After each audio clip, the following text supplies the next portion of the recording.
Ronan hit the stone with a sound like a dropped shield, hard and flat, and the frost moon circle broke into shouts around him. A bronze brazier kicked sideways, sparks skittering across the carved wolves in the floor, while Zephyr Windrider drove both knees down beside his ribs and ripped open the side seam of his formal coat with her clinic knife. Black wetness had already climbed through the dressing and into the wool, glossy in the firelight. When she pressed above the wound, heat radiated into her palm like a stoveplate. "Move," she snapped, not looking up. "You can watch from the walls or help by bringing boiled water. Not both." The crowd jolted into motion in uneven bursts. Two young warriors who had mocked her in this same hall earlier stumbled backward and nearly collided trying to get out of her reach. Someone shouted for kettles. Someone else began reciting prayer lines and was told to shut up. No one laughed now. No one called her dramatic. The air reeked of iron, sweat, old smoke, and sour infection, the exact odor she had named in this hall when they mocked her for saying their war air was rotting from the inside out. Elder Maris stood at the circle edge with his staff, jaw tight enough to shake, while Lark Fen already had a clay jug in both hands, knuckles white, eyes on Zephyr as if the rest of the room had gone dark. Lark shoved past two broader wolves without apology, set the jug down by Zephyr's knee, and tore open a clean cloth bundle with her teeth to free the folded linens. Ronan's breath snagged. He caught Zephyr's wrist, fingers clamping hard despite the tremor in his arm. "Do it," he said through clenched teeth. "No coddling." Her answer came low and furious. "You don't get to command pain and call it strength. Hold still." She slid her blade along the blackened stitch line, opened the seam Kestrel's tampered reports had hidden, and foul fluid broke free across her gloves. A few warriors gagged and turned their heads. Maris did not. The circle emblem, a ring of white chalk and old blood, blurred in Zephyr's peripheral vision as she counted breaths and cut dead tissue away from living flesh. Ronan's skin burned under her left forearm. She didn't need another reading to know he had reached crisis fever. She had read the mercury column herself in the treatment chamber an hour earlier. 103.9 degrees Fahrenheit. In that heat, men hallucinated, fought ghosts, died still insisting they were fine. "Zeph," Lark said beside her, voice careful and steady in the way Zephyr relied on. "Cloths, fresh stack." Zephyr took them and packed the wound. "Pressure here." She set Lark's palm over the clean fold and glanced up once, directly to Maris. "You recited the blood-word law to chain me to him." "Good. Witness the result of every hour he hid this." Maris swallowed, the skin at his throat working. "I witness." A cry broke at the upper bench as Ronan arched, then slumped. Zephyr leaned over him, mouth near his ear, and spoke for him alone. "Stay. Stay in your body. I am not done with you." His hand groped once and found her sleeve. He held, then loosened, as if deciding to trust weight instead of will. 6 days earlier, this same hall had rung with laughter. The frost moon torches burned blue at their tips in the year 2029, and the Ashpack's victory dais still smelled of pine resin and fresh polish when Ronan strode into the claiming circle bareheaded, coat open at the collar, side wrapped beneath ceremonial leather.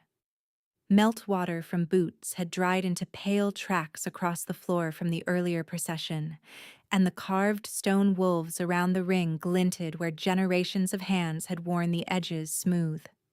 He had won the border skirmish at dawn and refused a litter home, walking under his own strength while the benches pounded approval. Zephyr stood near the healer's alcove with her satchel strap across her chest, watching the rigid way he favored one step and the faint dampness spreading under the left panel of his coat. Elder Maris struck his staff once. "The air presents for witness." Ronan raised an arm to silence the noise. "No songs yet," he called. "First we mark the fallen, then we feed the living." His voice carried clean and hard, built for command and echo. A cheer answered anyway. He ignored it, jaw set, and turned in the circle so the hall could see he was upright, unbowed. Zephyr watched his turn and saw the hitch at the midpoint, the tiny pause he thought no one would detect.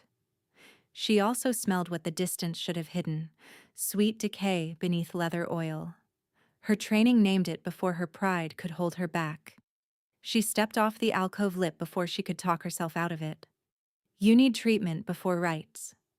Her words cut through the cheering as neatly as her scalpel through cloth. She pointed at his side. That laceration is septic. If you stand here proving a point, you'll collapse proving me right. A ripple of laughter rolled from the warrior benches, sharp and dismissive. Someone muttered, loud enough to carry. Physician wants center stage. Another answered, he crossed half the ridge with it. It's a scratch. Lark Fen, near the serving doors with a tray of broth bowls, froze and stared at Zephyr as if willing her to brace for impact. Ronan faced her fully. Up close, under brazier light, his pupils looked too wide. Sweat had tracked through ash dust along his temple. You examined it this morning, he said. You stitched it. I stitched a clean wound, she shot back. What I smell now is rot. She moved nearer, lifted her hand to indicate the heat she could feel from an arm's length away. There's redness climbing. If you won't sit, I will say it here where everyone can hear. You are not invulnerable. Maris's staff cracked stone again. Zephyr, enough. The circle is not your chamber. It becomes one when a patient is dying in it. The elder's gaze hardened. Public contradiction during rite is censure-worthy. You know precedent. Zephyr kept her chin level, heart thudding against her ribs. Then censure me. But mark my words on this floor. Maris lifted his staff across his chest, formal as judgment. For breach of ritual order, you will stand silent until summoned. Further interruption forfeits your speaking place in this hall. He lowered the staff toward Ronan. Air, proceed. Ronan did not look away from Zephyr for a long beat. The hall noise thinned, then drifted back in broken pieces. His mouth flexed once, almost a wince, though whether from pain or restraint she couldn't tell. Finally he turned and finished the right lines with his voice steady and distant, while Zephyr stood where she had been planted and tasted copper, where she had bitten the inside of her cheek. By the time the food procession started, her palms had half-moon nail marks in them. The dais cleared late, torches burning lower, wax puddled beneath the iron brackets. Zephyr waited for permission to leave that never came, censure holding her in place like an invisible chain.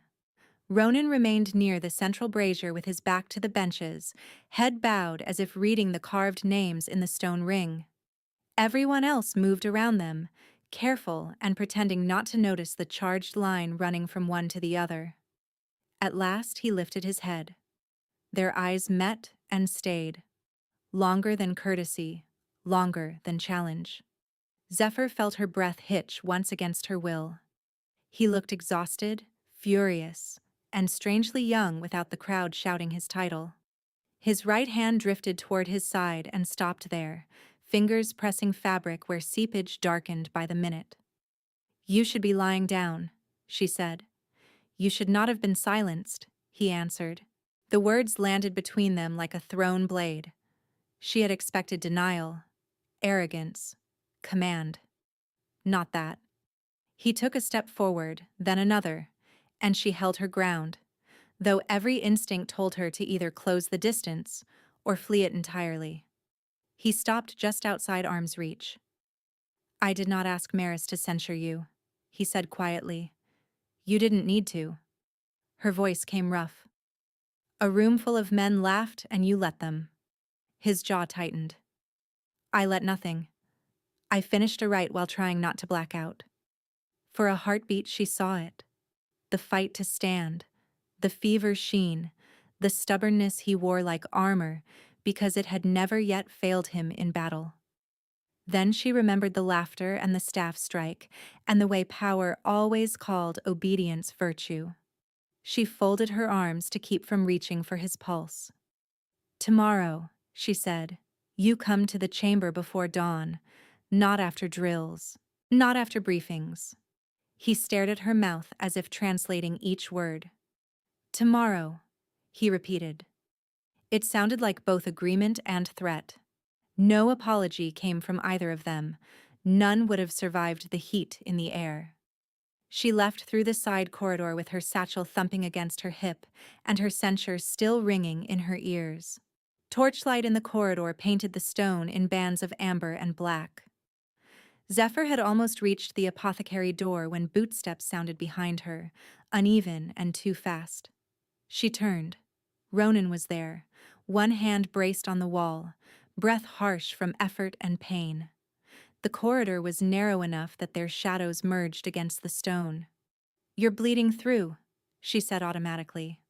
"I know." He pushed away from the wall and closed the distance until only a finger's breadth separated them. The juniper oil from his post-battle wash mixed with iron from the wound and smoke from the hall, a scent as disorienting as it was familiar. His hand rose, slow, toward her jaw. She flinched before he touched her. Not from fear of him as a man, but from fear of what he represented when law stood behind him. Claim, duty, possession dressed in tradition. Her shoulders went rigid. "Don't," she whispered. His hand froze in midair, then curled and dropped to his side. Hurt flashed across his face, quickly masked. "I wasn't claiming you." War law lets heirs put hands where they want and call it right. She stepped back.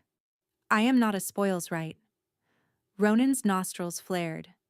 "I have never taken what wasn't given." "Not yet."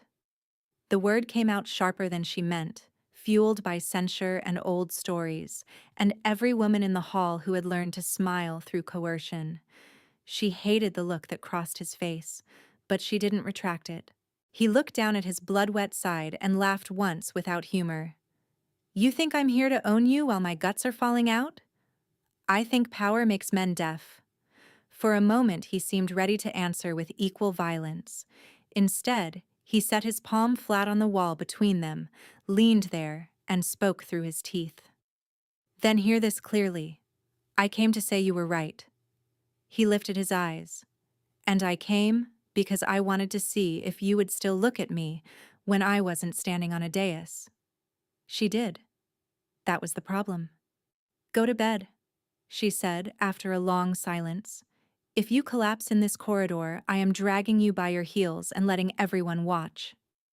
The ghost of a smile touched one corner of his mouth. That threat sounded almost tender. She opened the apothecary door. "Get out before I test it." He left, hand pressed to his side, steps measured. Zephyr watched until he turned the corner, then leaned her forehead against the cool wood and counted her own pulse until it slowed. Before dawn, the treatment chamber smelled of boiled linen, alcohol, and crushed willow bark. Zephyr lit the long bench lamp and laid out forceps, curved needles, drains, and a fresh stitch packet while rain tapped the high window. Lark Fenn, Zephyr's household anchor through every ugly season, worked beside the mortar table grinding fever herbs into paste, sleeves rolled and braid pinned high to keep out of the way. They moved around each other without wasted words, passing tools by habit built over years. Ronan arrived later than ordered, shirt unlaced, dressing damp and badly tied. She didn't speak for several breaths. Lark looked up once, took in his pallor, and pushed a stool over with her boot. "Sit," Zephyr said. Ronan sat. When she peeled the bandage away, his fingers dug into the bench edge. The wound yawed red and angry, the laceration originally 3 inches deep, but now undermined by infection that had tunneled along tissue planes. Heat rose from it in visible waves.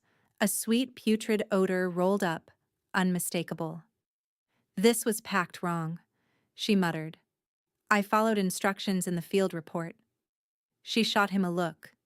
"Whose report?" "Kestrel's oversight team signed off after the Ridge return." Lark's pestle stopped mid-grind. "Kestrel was on your Ridge detail?" Ronan nodded once. She handled triage logs while the patrol moved. Zephyr traced the blackening stitch line with a sterile swab, then angled the lamp closer and pressed around the margins to assess spread. Puce welled from one point that should have stayed dry. She measured the track with a probe, jaw tightening as it slid farther than it should. Either whoever dressed this is incompetent, she said, or someone wanted the infection concealed long enough for tonight's claim vote. She glanced at Lark. Bring me the discarded wrap from yesterday, if it hasn't been burned. Lark wiped her hands and vanished through the pantry door without a word. Ronan flexed his jaw against pain as Zephyr irrigated the wound. You think this is political? I think your body doesn't care why it's being poisoned. She injected diluted antiseptic along the margin. He hissed, but didn't move. And yes, I think timing matters. You collapse after the vote. No one can challenge succession logistics. Convenient. He looked at her, sharply attentive despite fever. You could have let me fail. I'm not in the habit of building power structures out of corpses. She tied off a temporary drain. Hold pressure when I tell you. Lark returned carrying a wrapped bundle, face set. She unrolled a stained bandage onto the tray. The inner fold showed a smear pattern inconsistent with the wound's angle, and the packing thread was from storeroom stock Zephyr never used. Found this in the ash bin under peelings, Lark said. Someone tried to burn it, then dumped fresh peel scraps on top. Zephyr leaned in, nostrils flaring. This isn't my salve. It's diluted with lamp grease. Ronan swore softly. Who does that? Someone who wants symptoms muted and infection fed, Zephyr said. She held the strip up to the light. Lark Fen, seal this in cloth and keep it with you. No one touches it but us. Lark nodded. Already planned. Zephyr worked for nearly an hour, opening one stitch, then another, draining pocketed fluid, irrigating until runoff shifted from cloudy to mostly clear.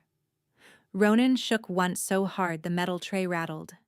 She paused, pressed a cup of bitter tea to his hand, and waited until he could hold it steady. Drink, she ordered. He drank, grimaced and muttered. Tastes like wet bark. Because it is wet bark. Lark snorted and passed him a clean cloth for sweat. Complain less. Bleed less. Right law caught up by midday. Maris arrived in the chamber doorway with his staff and two silent wardens from the hall, expression like carved oak. Zephyr did not bow. Ronan, bare-chested on the bench with fresh dressing, sat straighter out of instinct. By bloodward statute, Maris intoned, the pack physician attached to an active heir in contested season is bound to his person until danger passes. Refusal is breach. Attendance is compulsory. Zephyr stared at him. You're invoking bond law as a leash. It is not optional, Maris said, voice clipped. Spoken code, old as this hall. The healer stands where the heir stands, by need above preference. Ronan's gaze snapped to Maris. I did not ask for compulsion. Maris kept his eyes on Zephyr. Request is irrelevant. Law remains. Something hot and old broke loose in her chest. She stripped her gloves and dropped them onto the tray with a wet slap. Don't tell me this is devotion, she said. It is force, and everyone in this room knows it. Maris's mouth thinned. Choose your words with care. I have. You censured me for speaking truth in public, and now demand I serve under threat of breach. If he wants my skill, he can ask me as a person. Ronan stood too quickly, swayed, caught the bench. Zephyr. She turned on him, eyes bright with anger. And you. If you hide behind this statute, I will treat your wound and hate every second of it. Pain and something deeper crossed his face. I invoked nothing. But you could stop this. He looked at Maris, then back to her. If I reject the statute in this chamber, they'll call it weakness before vote. Let them, she said. Silence stretched. Rain tapped the window. Lark set a cup down too hard and broth sloshed over the rim. Ronan swallowed. I will not force your hand, he said, each word deliberate. Stay because the wound needs you, not because law cages you. Maris lifted his staff in objection. The code. Can wait until I am not septic, Ronan snapped. Mark that statement in your own memory, if not your ledger. Zephyr held his gaze, searching for manipulation. She found stubborn pride, yes, and fear he would never name, and a raw sincerity that made her angrier because she believed it.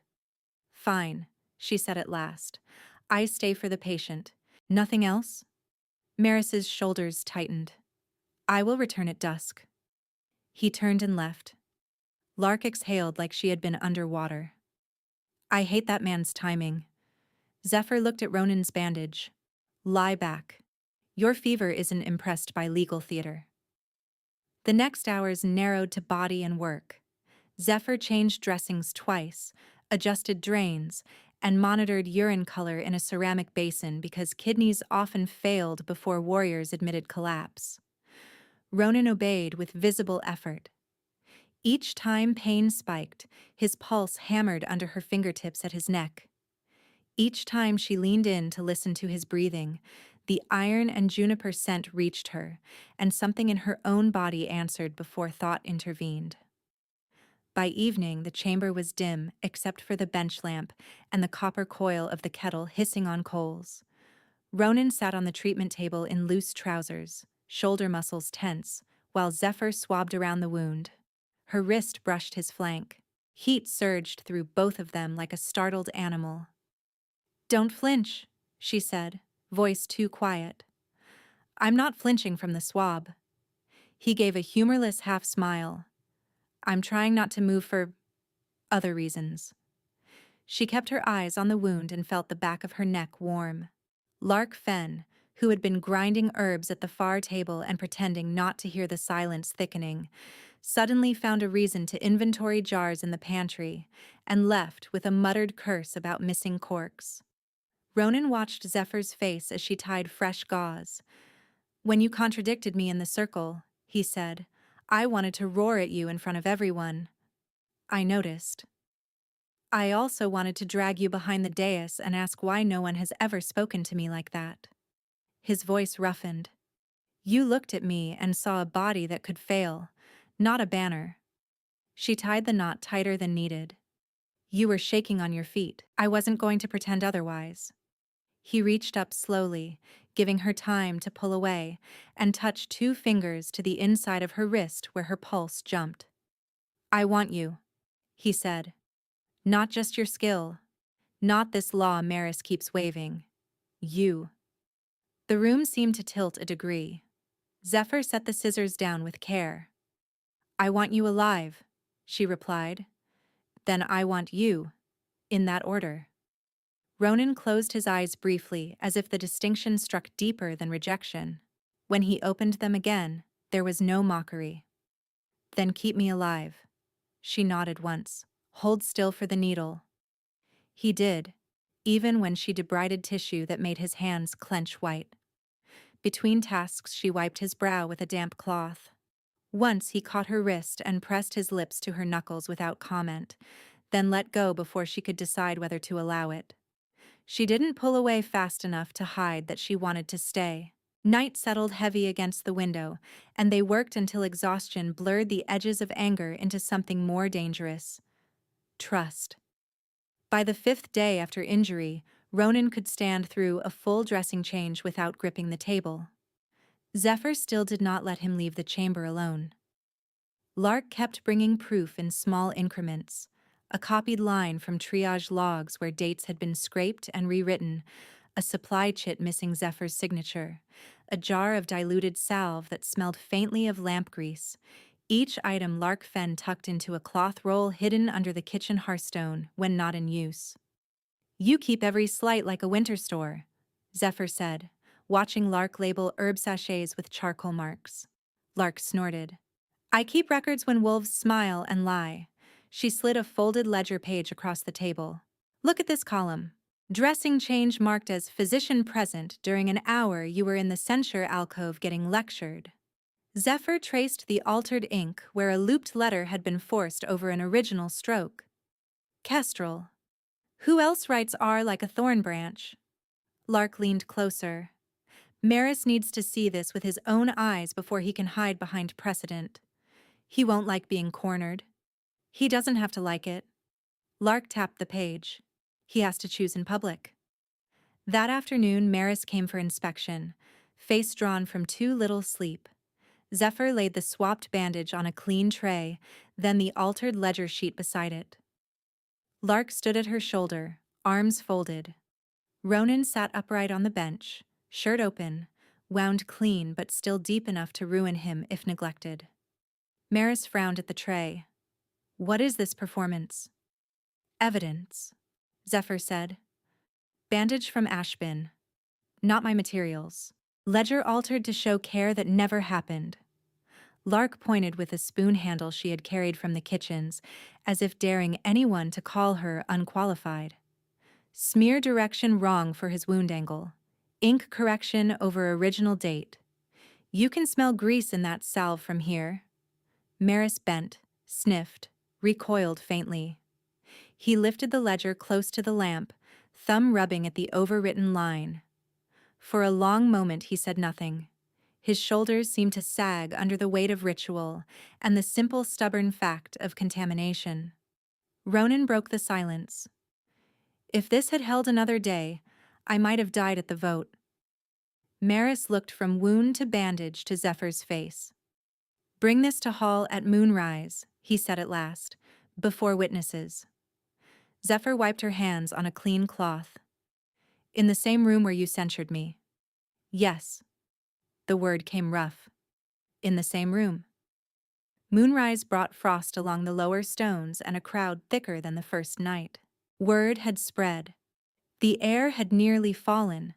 The physician had been right. And something foul sat under the surface. Zephyr entered through the side aisle with Lark on her left and Ronan on her right. His steps slower than pride preferred, but steady. Murmurs rippled across the benches like wind in dry leaves. Maris stood in the circle center with his staff grounded. Witnesses of Ash, he called, voice carrying to the rafters. We convene to examine claim of sabotage against triage records and treatment materials. Speak truth under Hall law. Kestrel Thorne stepped from the claimant row in a dark green coat, braid tight, smile thin. This is theater by a censured physician trying to salvage reputation. Zephyr set the tray on the stone ring and unwrapped the bandage. A wave of smell rolled outward. Even from the benches, wolves recoiled. She lifted the strip by one clean corner so everyone could see the wrong packing thread. This came from the ash bin beneath kitchen peelings, she said. Not from my chamber stocks. Lark held up a small jar. And this diluted salve sat in the same bundle. Lamp grease in the mix. Kestrel laughed once. Kitchen gossip. Then explain this. Zephyr handed Maris the ledger page. He read aloud the line marking Zephyr present at a dressing time she had been publicly censured in this very hall. Murmurs hardened to sharp whispers. A gray, muzzled hunt captain stood and called out, I watched her stand censure that hour. Another voice from the rear added, so did half this room. Kestrel's composure cracked by a hair. Clerical error. Ronan stepped forward, voice low and lethal. My body was your clerical error. Maris raised his staff. Kestrel, answer directly. Did you alter these records? She lifted her chin. I corrected them for continuity. Did you replace the physician's dressing material? No answer. Maris struck the staff once. Answer. Kestrel's eyes darted over the crowd, measuring allegiance and finding less than she expected. I ensured the air appeared unshaken before vote. Optics matter in contested season. A hiss rippled through the hall. Lark made a noise like a laugh bitten in half. Zephyr pointed toward Ronan's side where fresh gauze was visible under his open coat. He was at 103.9 degrees Fahrenheit when he collapsed. Infection was climbing because your optics hid progression. He is alive because we reopened and drained what you tried to keep hidden. Kestrel spread her hands. He still stands. Because Zephyr kept me standing, Ronan said. Maris closed his eyes briefly, then opened them with decision carved into every line of his face. By Hall law, sabotage of medical record in contested season is exile offense. He faced Kestrel fully. You are sentenced to 7 years beyond Ash border. Leave by dawn under escort. Kestrel's mask shattered. For this? For one misjudged tactic? For breach that could have killed an heir and corrupted right, Maris said. Go. She looked at Ronan, then Zephyr, hatred bright and cold, and turned without bowing. The crowd parted as she passed, not one voice calling her back. The hall held its breath after she vanished through the doors. Maris pivoted toward Zephyr. In front of every witness who had heard his earlier censure, he lowered his staff until its iron tip touched stone at her feet. Zephyr Windrider, he said, formal voice resonant, I reverse censure. Your contradiction preserved life and law alike. Step into the circle for elevation. Ronan looked at Zephyr as if asking permission to hope. Lark's hand found the back of Zephyr's shoulder and pushed gently forward. Zephyr stepped. Tradition required water, salt, and witness. Lark carried the basin from the kitchen herself, steam still rising, and set it on a black cloth at circle center. Maris added a pinch of salt from a horn vial, then gestured for Zephyr to kneel. She did, knees pressing into grooves worn by generations of vows. Maris spoke the old line. Hands that mend hold rank beside hands that wield. He turned to Ronan. Heir, do you affirm under witness that no coercive statute binds this physician to you? Ronan's answer came without hesitation. I renounce coercive claim, no chain, no compulsion, no right by threat. If she stands with me, it is by her choosing. A murmur swept the benches, shocked and uncertain, then steadied into something like approval. Maris nodded once, accepting what precedent had not expected from an heir. Witnessed. Lark dipped Zephyr's hands, then dried them with a clean linen square embroidered with tiny juniper sprigs. She reached into her apron pocket and drew out a narrow circlet of hammered silver, old and slightly dented, the bloodword token used only when a physician's authority was raised before the pack. I was saving this for someone who could carry it without bowing, Lark said, voice thick. Hold still. She set the circlet against Zephyr's brow, not as ornament but as office. The metal was cool at first, then warmed to skin. Zephyr looked up and found Ronan watching with open relief, pride stripped of possessive edge. Maris lifted his staff again. By witness and right, Zephyr is elevated bloodword consort to the heir's household in authority and counsel, answerable to law and to her own oath. The title landed heavy and strange. Consort in Ash usage meant standing at the heir's side in public duty, not ownership, not bed by default. Still, language carried ghosts. Zephyr rose slowly, feeling every eye in the hall. Ronan stepped into the circle only when she nodded. He did not touch her until she lifted her hand first. They went back to the treatment chamber rather than chase celebration while his wound was still open. They did not consummate anything that night in a rush of relief or triumph. Instead, they returned to the treatment chamber where the kettle still sat, and the instrument tray needed sterilizing. Zephyr rechecked the wound under bright lamp, measured drainage, and replaced packing while Ronan breathed through the sting and kept his hands open on his knees.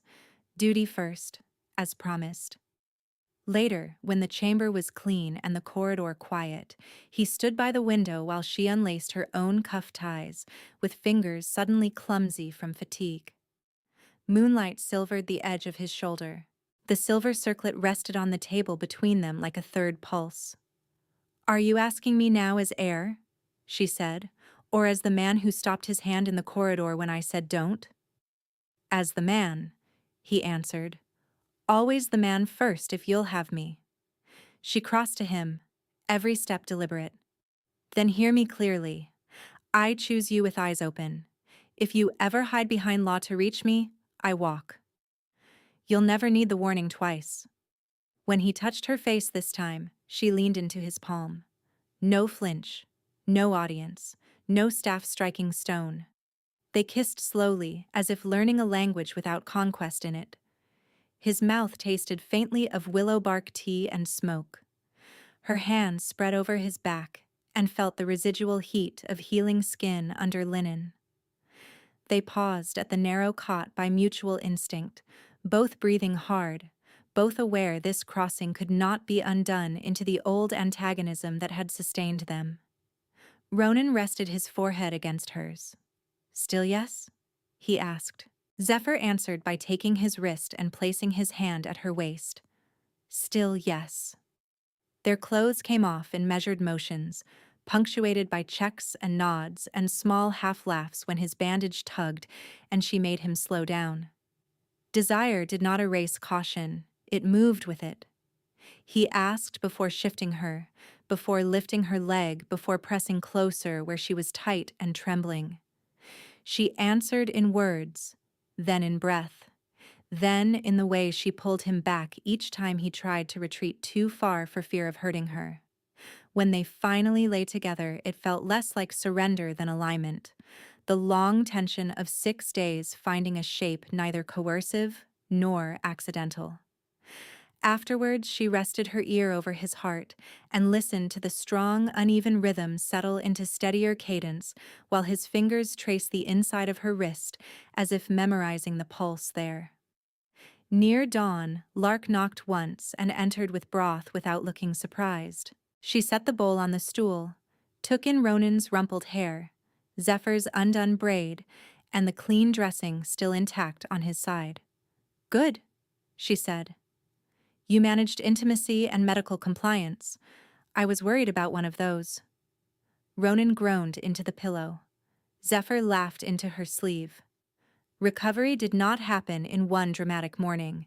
It happened in swabs, stitches, measured walks across the chamber, and Zephyr's relentless refusal to let Ronan return to drills until his wound edges closed clean and pink instead of angry red. Lark Fenn enforced those limits like a second ward captain. When Ronan tried to slip out early one afternoon, she blocked the door with a tray and told him he could pass after finishing stew and fever tincture. He obeyed while glaring. She glared back harder. Maris visited twice, each time with less rigidity in his posture. On the second visit, he handed Zephyr her speaking token back without ceremony, palm to palm. "I was wrong," he said quietly. "Precedent can calcify into cowardice." Zephyr rolled the token between thumb and finger. "Then keep it from hardening again." He inclined his head. "I intend to." At the communal meal marking the end of crisis, benches filled early.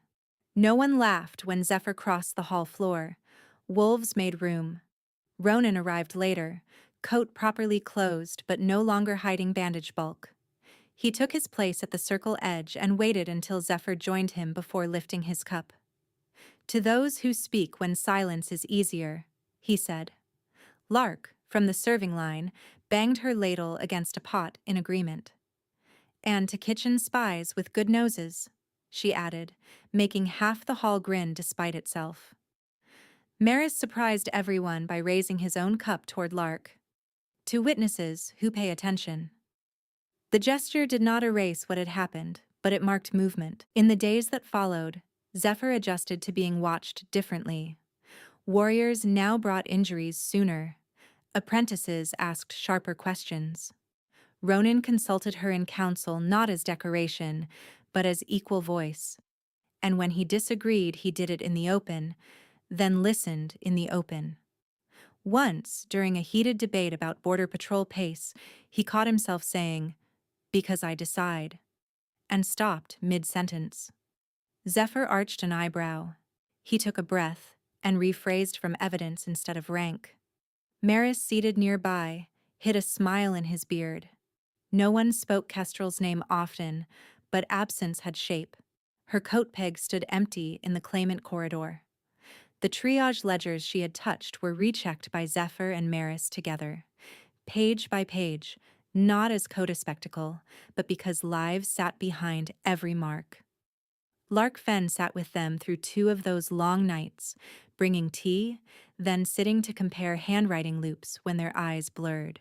At one point, she stabbed a finger at a smudged line and said, "That curl is hers." And Maris, after squinting, gave a grim nod. Winter deepened. Frost ferns climbed the chamber window. One evening, Zephyr found Ronan in the apothecary doorway, turning a small bottle of juniper oil between his fingers. He looked up, half apologetic. "I used to think endurance meant ignoring pain until it stopped talking," he said. "Turns out pain just learns to shout through collapse." Zephyr took the bottle, uncorked it, and rubbed a drop between her palms before pressing warmth onto the scar at his side. "Now you know another method. Arguing with my physician? Listening to her before she has to argue." She glanced up. Harder, apparently. He laughed, soft and real. "I'm trainable." Later, in the hall where censure had first cut her down, Zephyr stood with Lark after evening cleanup. The benches were empty, torches guttering low, and ash from the braziers drifted in faint metallic curls. Lark leaned on her broom like a spear and tilted her head at the circle mark. "You remember the way they laughed?" Lark asked. "Every voice," Zephyr said. Lark nodded once. "Good. Not so you stay in it. So you can tell what changed." Zephyr looked across the stone to where Ronan and Maris were conferring by the door, heads bent over patrol maps, argument visible in their hands and stance, but not poisoned by contempt. She touched the silver circlet at her brow, then took it off and set it carefully on the nearest bench while she tied her hair back for one last sweep. When she crossed to Ronan, he shifted aside to make room without breaking conversation, and Maris moved his staff to clear her path as if it had always been obvious she belonged there.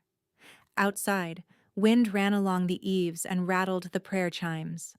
Inside, the sound that had once filled this hall, mockery, dismissal, authority, without accountability, was finally, unmistakably, gone.